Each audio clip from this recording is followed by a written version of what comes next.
Então vamos falar de coisa séria agora? Verdade, justiça e pacto de Varsóvia. Colocar a mão no peito? Por aí. Entre a foice e o martelo, Red Sun, Herança Vermelha, Superman soviético, que ele está aqui para ajudar a todos. Cara, só tem uma coisa pra dizer. Melhor história do Super-Homem, cara. De todos os tempos? De todos os tempos. Pra mim é a melhor. Cara, o plot dele... Não vamos dar spoilers, Não, né? não. Mas Não o plot dele é muito bom.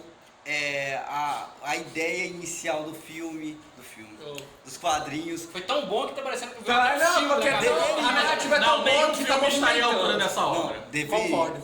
Porque é o seguinte, o que acontece?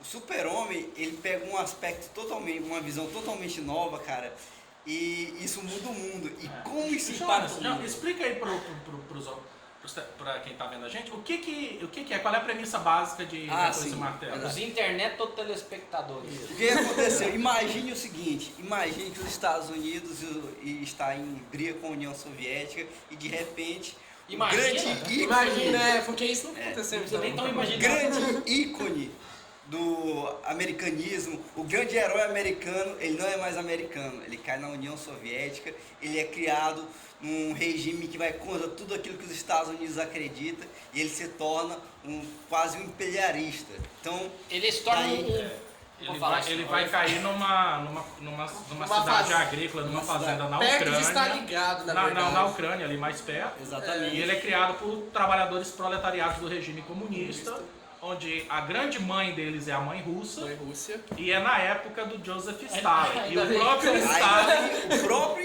próprio Stalin pega aquele bebezinho e começa a criar ele em cima dos valores. Eu acho que deu já pra entender quando juntou Stalin, bebê Exatamente. Superman. Não, mas mas ele ainda é o herói mesmo acreditando naquela ideologia do poder do proletariado. Sim, claro. A mãe russa que é a nossa Eu mãe só quero- e o nosso Deus é a União eu só do Povo. quero E eu adicionar digo mais, ainda bem que é a mãe Rússia e não a mãe Dilma, né? Não, mas só pra falar, porque eu acho que também concordo, Entre a Foice e o Martelo é uma das histórias maravilhosas, foi uma das minhas primeiras histórias de super-herói que eu li, acho que foi um dos porquês que eu continuei lendo. É uma base porque fala que quadrinhos têm um potencial tão grande de criar mundos. Ela não trabalha apenas com o Superman, mas sim com o mundo ao redor dele, é uma verdadeira ficção. É uma obra política. também. Exato. Ele trabalha, como falou, na questão da União Soviética, sem dando spoilers, mas em vez de focar em questão de supervilões, né, foca em problemas que realmente são verdadeiros do nosso mundo, que é a questão dos problemas sociais.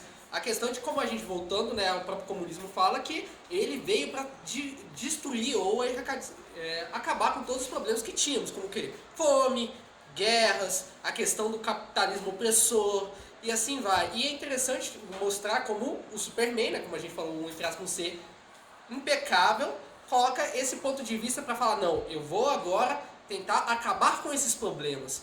E como vou fazer isso? É uma das tramas que eu coloco do Red Sun que me deixou maravilhado.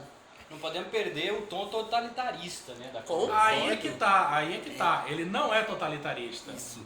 Ele consegue, através da ideologia dele, envolver o mundo todo sem ser totalitário e sem ser opressor. Interessante. Que é diferente. E sendo o super-homem. E os Estados Unidos, ele se torna o único país que não adere Mas ao- o Chile. Detalhe. Mas Os o Chile- Estados Unidos pelo presidente Lula e o Chile. Pergunta, vocês sabem por quê? Porque o Chile? É. Só para Isso. polêmica? Não, é uma indireta jogada dentro da obra da influência que os Estados Unidos têm nos países da América Latina, especificamente o Chile, porque foi os Estados Unidos que impôs o governo do Augusto Pinochet. O Pinochet subiu o poder. Entendi. Não que isso não tenha acontecido aqui na nossa ditadura militar, forma não que não alguma. tenha acontecido isso no governo Perón, mas o caso do Chile é que foi mais escrachado, Destacado. né? E ficou claro que os únicos países capitalistas são os Estados Unidos e o Chile, porque eles são o quintalzinho dos Estados Unidos. Hermanos chilenos, um abraço. Eu conheço um chileno que disse que ainda vai jogar flores no túmulo do Pinochet. Não, mas... Tá bom, aí o que acontece? Nesse determinado momento, o super-homem já dominou o mundo pela ideologia comunista, não existe outra ideologia que não seja o comunismo. Ele conseguiu reprogramar o ENIAC para ser a internet e o Windows do mundo. Todos os adultos têm trabalho, todo mundo tem as 8 horas de sono por dia, todas as crianças têm educação formal e normal e todas as crianças têm um hobby. Simplesmente ele consegue. Perfeito, e tudo é focado no bem-estar, no poder do proletariado, numa economia que reflete em devolução para a sociedade. E o super-homem é tão preocupado com isso que ele não tem vida própria, ele não tem identidade secreta, ele é o super-homem em tempo integral e tá ali para resolver os problemas da Isso humanidade. é muito Então, na verdade, o interessante. futuro virou o futuro daquele filme Demolidor, né? Onde as pessoas não podiam nem xingar que tomavam multa. Não, e ele tava lobotomizando as pessoas. Na verdade, eu ia só dizer que ele não tem identidade perfeitamente por causa que eu falou. É uma boa ficção, então trabalho dele. O Stalin pegou ele e falou, não, você vai trabalhar em prol da sociedade, né?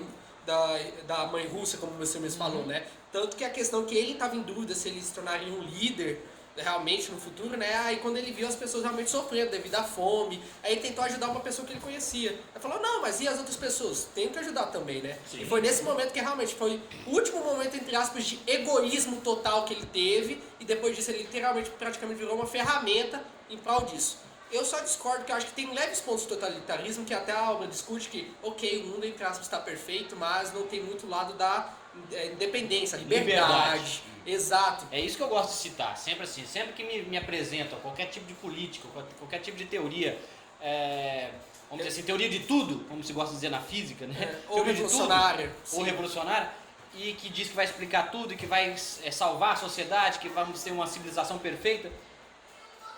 Fica com dois pés atrás, cara. Isso é uma grande mentira, né? No Brasil nós estamos vendo isso muito frequentemente de um determinado partido vermelho, né? E uma coisa que eu acho muito bom dentro da Foice e o Martelo é a forma como são trabalhados o lado humano e dos outros personagens também. Por exemplo, o surgimento do Batman nesse contexto é Não, muito o Batman bom. aí... A interação com a Mulher Maravilha é muito interessante. boa.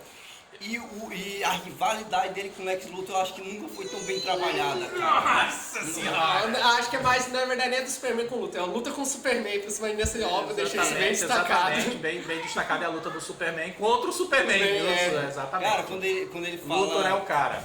Quando o cara, eu tem um concordo. momento que o Super-Homem fala checkmate, grande jogada. Grande jogada, meu velho amigo. Meu velho amigo. Pra mim isso aí resumiu tudo do bem, longo da história que eles tiveram. Só pra deixar claro, então sem muitos spoilers, correto? Não, a gente só não pode contar o final. Não, Mas sem falar do caracterização. final. Não, Só bem, lembrando que eu não li essa porra dessa história até hoje, então não conte o final. E é uma porque obrigação, juntamente não, a com gente- vários telespectadores, eu com quero ler a certeza. história. Eu não vou. Como falou, é tão bem feito a questão da construção de personagens, do mundo, de entre aspas, uma quase estrutura política que é envolvido, né? Igual, em vez da gente ter a caçada, a questão do mundo, do homem à lua que a gente teve aqui de verdade, em vez disso teve a questão da produção de super-heróis, porque a União Soviética tinha o Superman. Exato.